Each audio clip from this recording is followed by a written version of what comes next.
Hey, welcome to the live stream Q&A. If you have any questions about writing or storytelling, feel free to drop them in the comments and we'll get to them today. Any tips on horror?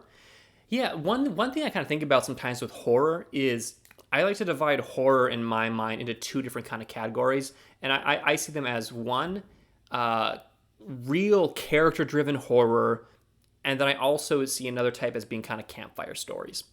And the character-driven horror really digs deep into like who these characters are and like fleshes them out, makes them real human beings. Like Stephen King horror stories tend to be like this, at least his novels.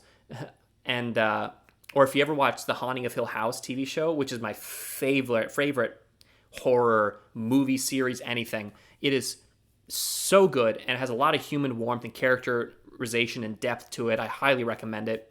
So that's like one type that I think is really effective. But then there's also these what I would call campfire stories, and what they are is they can have kind of shallow characters without much depth to them, and what it really is trying to tell a spooky story with kind of a thin character the reader can almost like insert themselves into, if you will, so they can experience and focus on the horror of the situation.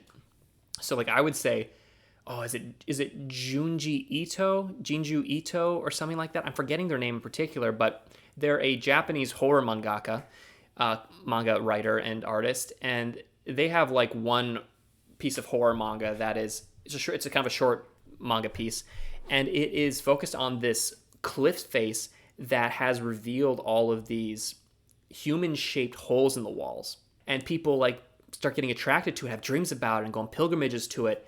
And what people start doing is they disappear when they go there. And the main character is one of these people, and what they do is they go up to the hole and they find that hole is my shape. It is my human shape. And then they'll go into the hole and they'll vanish. And I don't want to tell any more because it's a really good short piece of horror to read. But the character is not really well developed, and it's just a horror campfire story, but it is so compelling.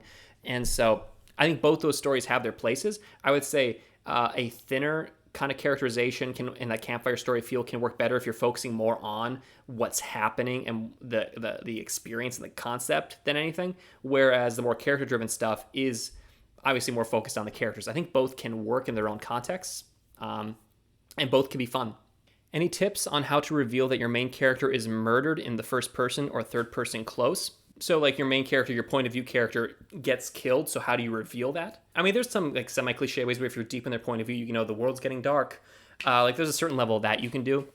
You could switch to a different point of view to convey it. That's harder in first person. Third person, you could just do it. But I would say if you make it clear that your character is descending towards death, you could probably cut it off with some note of finality, whether it's darkness is coming or even like not even that. You could even stop it with them just like they've been shot and they're sitting there looking out over the jungle horizon, if you will, and you just end on that kind of nice note, but they're bleeding out, they're dying, no one's coming. We know they're going to die. Like that's some stuff you can do. How do you write consistently? You can write consistently if you, one, set up a schedule for yourself with like a time you like to write, place you like to write, but in addition to that, when you set up that schedule, don't set yourself a writing goal that you can't keep. Make the bar low, at least for starting, or your bare minimum, because what that does is makes it easier to start. So I mentioned this earlier, but I like to set a bare minimum goal for myself, and for other people, I recommend it to writing just literally one sentence every day. All you need to do is sit down at the computer, open up that Word document, and type one sentence. It can be complete and utter crap, but that is the bare minimum that you need to do. And for you, if you don't want to do every day, you can do every other day, whatever works for you and your schedule. But find a schedule and set that low bar. And then what happens when you do that is, if you have a big goal, like I have to write at least 2 hours every day or something like that, then you're going to have that barrier of like, I don't want to write 2 hours. That's such a big commitment. And so it's easier for you to say no to yourself and fall off. But one sentence, you can do that. And once you get started, you often keep going. So if you want to write more consistently, I recommend setting a schedule for yourself, but then also giving yourself a low bar to get over, to get started, because you'll often write more than that low bar anyway, and it's more important to get started than anything. Do you have any advice on scenes that are slow and seem to lack something? Like, how do you fix them? So if a scene feels slow, part of the reason might literally be the pacing is too slow. You can cut out little beats here and there and speed it up. But another reason it might feel slow is because there's no tension in there. For example, if you watch Inglourious Basterds, the Quentin Tarantino movie, there's a number of scenes in that movie where they just move so slowly forward, like at the beginning when the farming family is hiding a Jewish family underneath their floorboards, and the Nazi villain comes to find them. Like the scene when we don't know that he knows yet, like it is very slow, very intentional, but the tension is just very tight. And so even though it's slow, we're still glued to the screen, or if you're doing it in a book, glued to the page. And so if your scene is slow, look to see, first of all, yeah, like I said, are there beats that could be cut out to speed it up? But the other more important thing is there tension in this scene? Do people have different motivations in the scene that are clashing? Is anything at stake in this scene? And if nothing's at stake in this scene, and there is no people with different motivations clashing in some shape or form, then it might be a good scene to kind of either trim up or introduce some kind of attention. Is it better to use first person or third person? It completely depends on the story you're trying to write. They're both good. They both make different kinds of story. The strength of first person is that you can really dig deep into a character's voice, into their unique worldview, and their subjectivity. You can play around with that a lot with like an unreliable narrator. So that's those are the strengths of first person. The strengths of third person are that it's easier to jump between perspectives if you want to, has more narrative flexibility. You can kind of describe the events of a story from a bird's eye view, or deep inside the character's point of view in the third person, where it's immersive and almost feels like first person. And so those are some of the strengths of either one. They're both good. They can just help you tell different kinds of stories. How do you write a character going crazy? I would say, so I always get really uncomfortable with characters that just go crazy in a story, because I ask myself, like, what actual mental condition is being portrayed here? Is it one, or is it like this weird literary insanity that we're basically engaging with right now? Something that doesn't really exist, but we just kind of have created it for the sake of narratives. And so I don't usually answer this question in my comments when I get it. But what I will say to you is I would encourage you to ask yourself specifically, what mental illness am I trying to portray, and do research even if you don't know what that might be, and then research that actual mental illness and try to do a good job portraying it. And look up criticisms on how that mental illness in particular has been portrayed in film, in stories, and just try to do it justice is what I would say. Am I allowed to use present and past tense together in my book, or just one of them? So you can use both. You should stick to one generally, but so let's say you're writing a past tense book.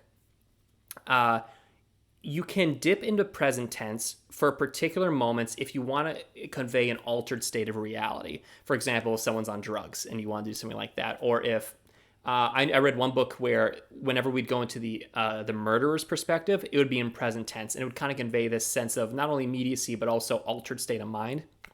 In my current novel I'm revising, I have some dream sequences because there's dream magic involved. And in dreams currently, I might revise it out, but currently I use present tense for the dreams to convey that altered state of reality and altered perception. So that's one way you can do it.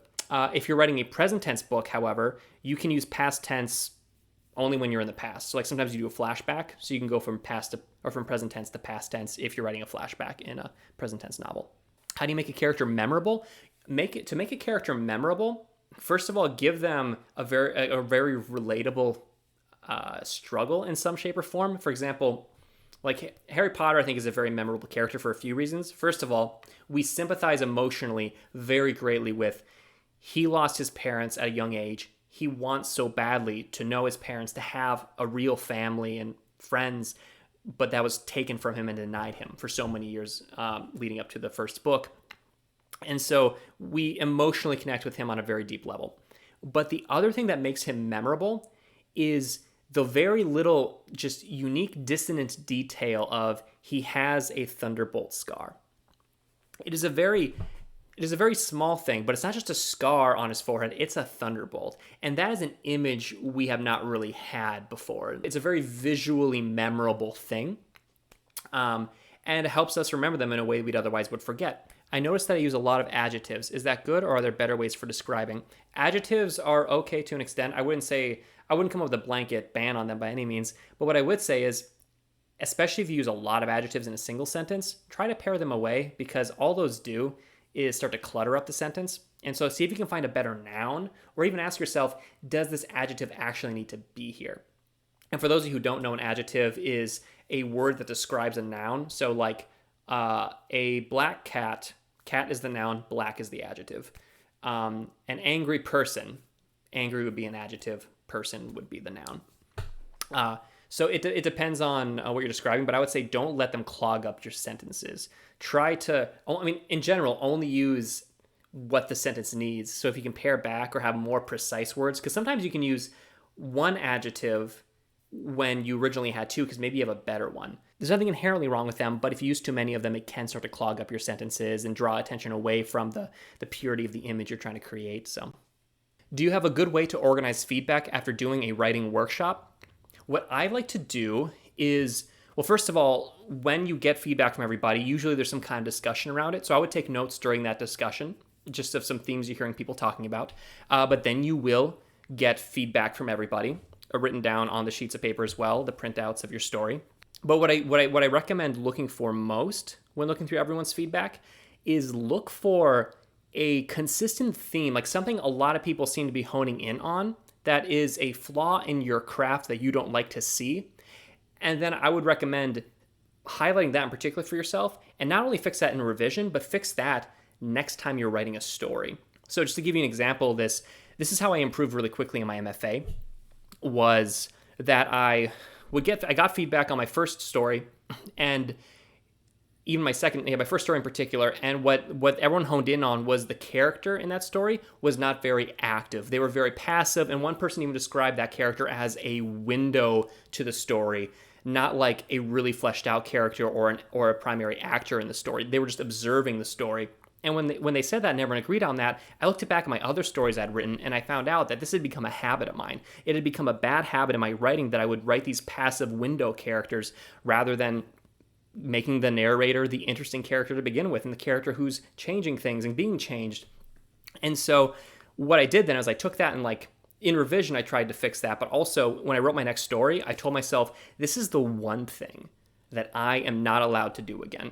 I don't care if I make new mistakes. I don't care if I make other mistakes, but this is the one thing I have to change. And the reason I took such a hard line on that is because when you make a mistake once, it's just a single mistake. When you make a mistake twice, 3 times, multiple times, it starts to become a habit. And this is something I learned from my trumpet instructor in music when he would tell me why it was so important to fix issues in my music right away, is because the more you do it, the deeper the habit becomes.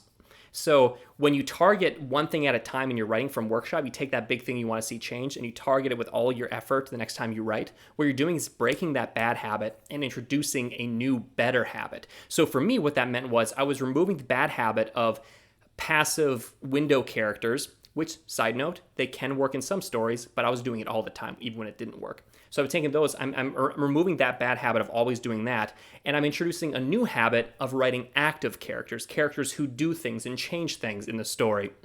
And the first story I wrote after that one, the main character was more active, but not as active as they could be. And then so the next story, I made it even more active. And then after I'd done like 3 or 4 stories of just increasing how active my characters were, all of a sudden I developed that new, better habit, the new, better habit of writing an active main character. And then I didn't have to think about it as much. And I could focus on other things in my craft and improve other areas of my writing. And so I know your primary question was how do you organize the feedback? And I kind of went on this tangent.